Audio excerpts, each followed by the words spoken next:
ارشاد فرمایا جو اللہ سے ڈرے اللہ اس کے لیے راستے کھول دیتا ہے اور اللہ اس کو وہاں سے دیتا ہے جہاں سے اسے گمان بھی نہیں ہوتا۔ وَمَن يَتَوَكَّلْ عَلَى اللَّهِ فَهُوَ حَسْبُهُ، اور جو اللہ پر بھروسہ کرے اللہ اس کے لیے کافی ہو جاتا ہے، اس کی ضروریات کا وہ خود کفیل ہوتا ہے اور اس کے کام اس کے ذمہ کرم پہ ہوتے ہیں، کو ہو کے دیکھے اس کا۔ تو جو اللہ سے ڈرے اللہ اس کے لیے راستے بناتا ہے۔ حضرت عوف بن مالک رضی اللہ تعالی عنہ الاشجعی حضور کی خدمت میں حاضر ہوئے اور عرض گزار ہوئے کہ میرا بیٹا سالم مشرکین کی قید میں ہے اور میں فاقوں کی حالت میں ہوں، تو فرمایا آل محمد کے پاس ایک سیر جو ہیں، بس اس کے علاوہ ہمارے پاس بھی کھانے کے لیے دنیاوی اسباب نہیں ہیں۔ کہا صبر کرو اور اللہ سے ڈرو اور لا حول ولا قوت الا باللہ کثرت کے ساتھ پڑھو۔ یہ ایسا وظیفہ ہے، ایک حدیث پاک میں آتا ہے کہ یہ 99 بیماریوں کا علاج ہے، اس میں سب سے کم درجے کی بیماری ہم اور غم ہے۔ یہ دکھوں کا مداوع ہے، مشکلات کا علاج ہے، اور یہ وظیفہ میرے حضور نے بتایا۔ حضرت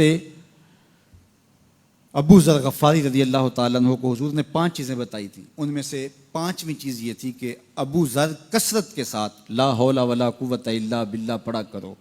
فرمایا عرش الہی کے نیچے ایک خاص خزانہ ہے، یہ وظیفہ وہاں سے آیا ہے۔ یہ زندگی میں معمول بنا لو، جب پھنس جاؤ مشکلات میں آ جاؤ تو لا حول ولا قوت الا باللہ پڑھو، اللہ راستے کھولے گا۔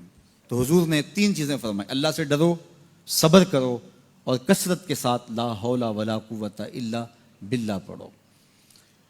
وہ فرماتے ہیں کہ میں یہ عمل شروع کیا، ابھی گھر میں بیٹھا ہی تھا کہ دروازے پہ دستک ہوئی، تو میں اٹھا کہ دروازہ کھولوں دیکھوں کہ کون ہے، تو دروازہ کھولا، دیکھا میرا بیٹا کھڑا ہے اور اس کے پیچھے 100 اونٹ کھڑے ہیں۔ تو میں نے کہا کہ تم اور یہ اونٹ؟ کہا مجھے موقع لگ گیا، میں ان کی قید سے بھاگ آیا اور آتے آتے ان کے 100 اونٹ بھی ہانک لایا ہوں۔ وَيَرْزُقْهُ مِنْ حَيْثُ لَا يَحْتَسِبُ، وہ تمہیں وہاں سے رزق دے گا جہاں سے تمہیں گمان بھی نہیں، اس کے ہو کے تو دیکھو۔ اللہ اکبر، اللہ کے ہو جاؤ تو پھر وہ تمہاری ضرورتوں کا کفیل ہو جائے گا۔ فرمایا حضرت عبداللہ ابن مسعود رضی اللہ تعالیٰ عنہ نے کہ کسی شخص کو فقر و فاقہ آ جائے تو وہ لوگوں کو بتائے کہ میں آج کل بڑے مشکل حالات میں ہوں، ہر وقت لوگوں کو بتاتا رہے تو اس کی مشکل بڑھے گی، اس کی مشکلیں آسان نہیں ہوں گی اس طرح۔ اور اگر وہ اپنی اس مشکل کو کسی سے شیئر نہ کرے بلکہ مصلی بچھا کے اپنے رب سے کہے کہ مالک فقر و فاقہ آ گیا ہے اور اس کا علاج تیرے پاس ہے، اس مرض کا مداوع تیرے پاس ہے۔ تو حضرت عبداللہ ابن مسعود فرماتے ہیں کہ رسول کریم نے فرمایا جلد یا بدیر اللہ اس کو مالا مال فرما دے گا۔ یہ بھی کبھی کر کے دیکھو، مشکل آ جائے، فاقہ آ جائے، مصیبت آ جائے، کسی سے نہ کہو، صرف اپنے رب سے کہو، پھر دیکھنا اس کی کرم نوازیوں کا می کیسے برستا ہے۔ فرمایا اللہ پر بھروسہ کرنے کا جو حق ہے اگر وہ تم ادا کر دو، وہ تمہیں ایسے رزق عطا کرے جیسے پرندوں کو عطا کرتا ہے۔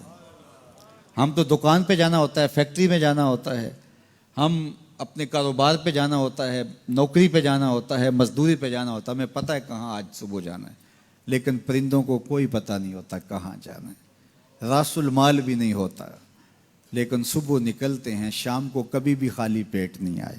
بن توکل پنچھی اڑ دے، خرچ نہ پلے زیرا ہو۔ گھر سے خالی پیٹ نکلتے ہیں، جب واپس آتے ہیں تو پیٹ بھرے ہوئے ہوتے ہیں، اور پھر جو ان کی ضرورت ہوتی ہے اللہ وہ ساری ضرورتیں پوری کرتا ہے، جو ضرورت ان کی ہوتی ہے۔ یہ شیر کتنا گوشت کھاتا ہے اللہ روز اسے دیتا ہے۔ یہ ہنس روزانہ سچے موتی کھاتے ہیں، اور آپ مارکیٹ میں لینے جائیں لاکھوں روپے لگا کے تولے ماشے کے حساب سے آپ خریدتے ہیں، پھر بھی آپ کو یقین نہیں ہوتا کہ یہ سچے ہیں یا 2 نمبر ہیں۔ اور ہنس دنیا پہ کروڑوں جانور پائے جاتے ہیں، روز کھاتے ہیں، صبح بھی، شام بھی، دوپہر بھی، پیٹ بھر کے کھاتے ہیں، اللہ روز انہیں عطا کرتا ہے۔ کہا اس پہ بھروسہ تو کر کے دیکھو، وہ تمہاری ضرورتوں کا کفیل ہوگا، اس پہ بھروسہ کرو گے وہ تمہیں وہاں سے دے گا جہاں تجھے گمان بھی نہیں ہوگا۔